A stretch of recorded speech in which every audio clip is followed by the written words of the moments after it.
Rage on that beat, going crazy.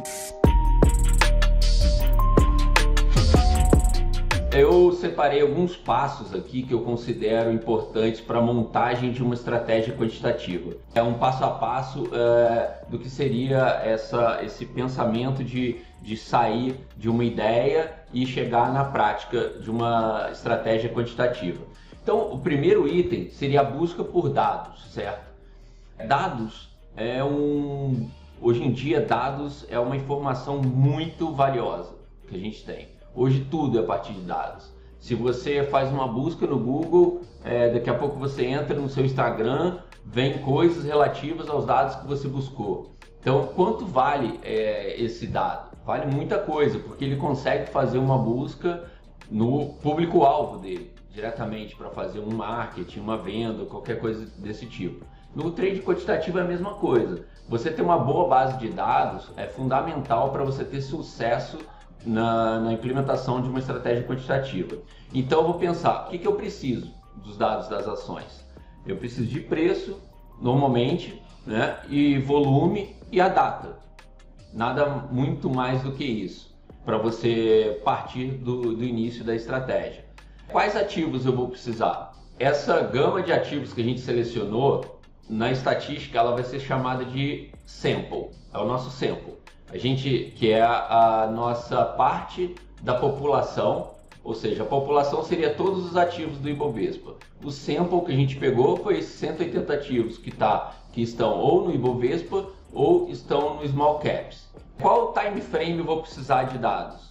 Se você for fazer uma estratégia de day trading, provavelmente você precisará de dados intraday, seja de tick by tick, que é negócio a negócio, seria para uma estratégia high frequency, né, de frequência alta, para trade muito rápido, você vai ter que ter cada negócio do ativo. E aí é 1 bilhão de dados por dia lá, é uma coisa muito pesada.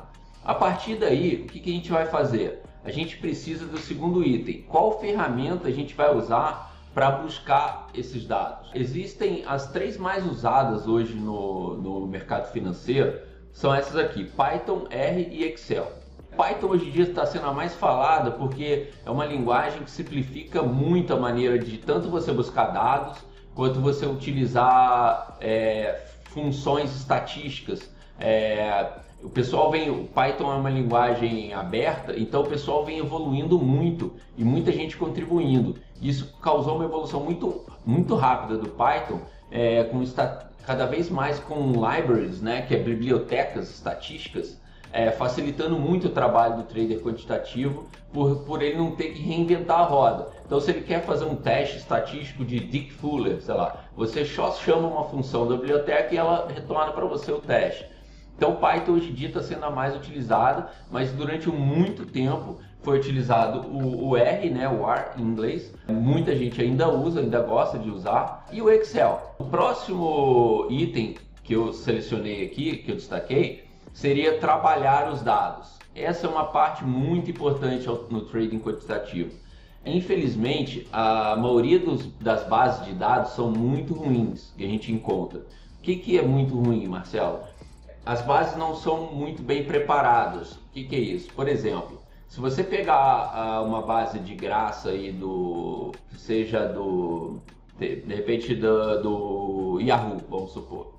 Normalmente esses dados não vão estar, por exemplo, ajustados para eventos. Toda vez que tem um stock split, por exemplo, numa ação, o preço da ação ele é dividido por 2, por exemplo. Então a ação está 100, ele vai passar para 50. E aí você tem o que a gente chama de disrupção no preço. Porque você estava indo a 100, 101, 102 e caiu para 50. Se você não tratar esse dado, o que você vai ter? Você vai ter uma sujeira ali que vai mostrar como se o ativo tivesse caído 100% em um dia, o que não é verdade, 50%, né?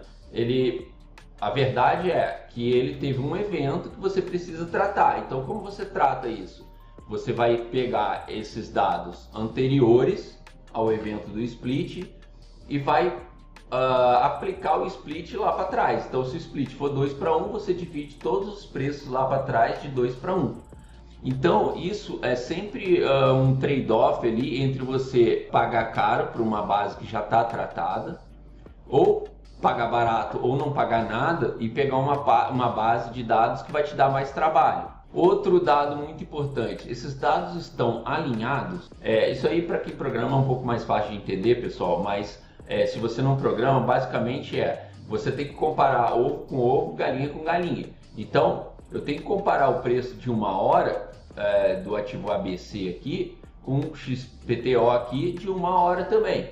Aí você tem que ter um certo raciocínio de, se você fica 2 semanas no trade, quanto tempo você acha que você tem que buscar de preços para trás para você poder testar várias 2 semanas, vamos supor assim, para você ter um teste significativo, né? Existem ferramentas para você tentar entender se o seu teste tem significância ou não. A gente já passou pela parte de buscar os nossos dados. Então a gente tem a parte talvez mais chata, já foi. A gente já tem todos os preços que a gente precisava, de todos os ativos, na frequência que a gente queria, no time frame que a gente queria. Então agora a gente vai buscar por padrões, certo? Nada mais é a estratégia quantitativa do que você buscar anomalias ou padrões que acontecem de tempos em tempos, alguma coisa desse tipo, e que você usa essa estatística desse padrão ser a favor para você ter um viés para você operar.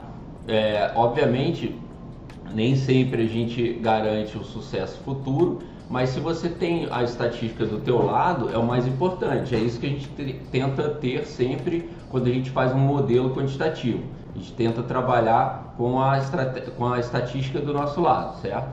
Então eu coloquei aqui algumas coisas pela essa busca de padrões, como médias, desvio padrão, que pode ser chamado também de volatilidade. Volatilidade nada mais é do que o desvio padrão dos retornos dos ativos, ou mediana. Esses valores mais simples usados na estatística, elas trazem ideias para a gente se aquela tese que a gente está montando funciona ou não funciona. Na escola de Quantitative Trading, você vai aprender, se você se aprofundar, você vai encontrando diversas maneiras de testar essas técnicas para você diminuir vieses. Então, cada vez que você tiver menos viés, a informação ela está mais bem trabalhada e mais chance ela tem de performar bem quando você colocar na sua conta para operar. Essa é a parte chata.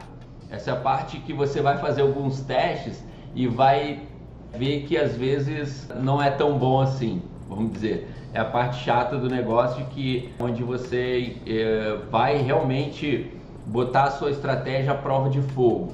Então, ver se ela realmente funciona num período em que você não está testando. Essa forma desse teste a gente chama dentro de Quantitative Trading como in-sample e out-of-sample. Ou seja, o in-sample seria a base que você está testando, que você está procurando padrões. Você pode fazer isso através de backtesting, que é esse número 5 aqui, que nada mais é do que você usar dados para trás, do passado, e testar a sua estratégia, mas não dentro do sample que você achou o padrão. Então, dessa maneira, se eu trabalho os dados de novembro até março, procuro o padrão ali e testo em abril, um período desconhecido, eu tiro o meu viés de data mining, porque eu estou testando, achei um padrão dentro de uma certa base que é conhecida para mim,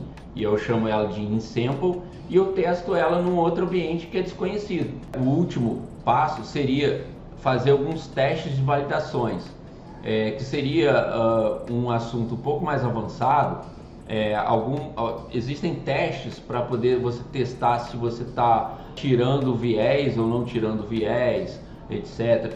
Aí eu enumerei alguns aqui, como Dick Fuller, teste de séries estacionárias, Monte Carlo, simulação de Monte Carlo, que faz, e aí você precisa de computação porque ele faz diversos testes aleatórios para ver se sua estratégia passa por um teste de aleatoriedade. Então é isso, pessoal. Espero ter passado um pouquinho aí do que é uma construção de uma estratégia. Obviamente a gente não tem como entrar muito a fundo a todos os testes quantitativos, todas as maneiras de otimizar a estratégia, de backtesting, mas espero que tenha conseguido passar aí para todo mundo a ideia. É isso, valeu, até mais.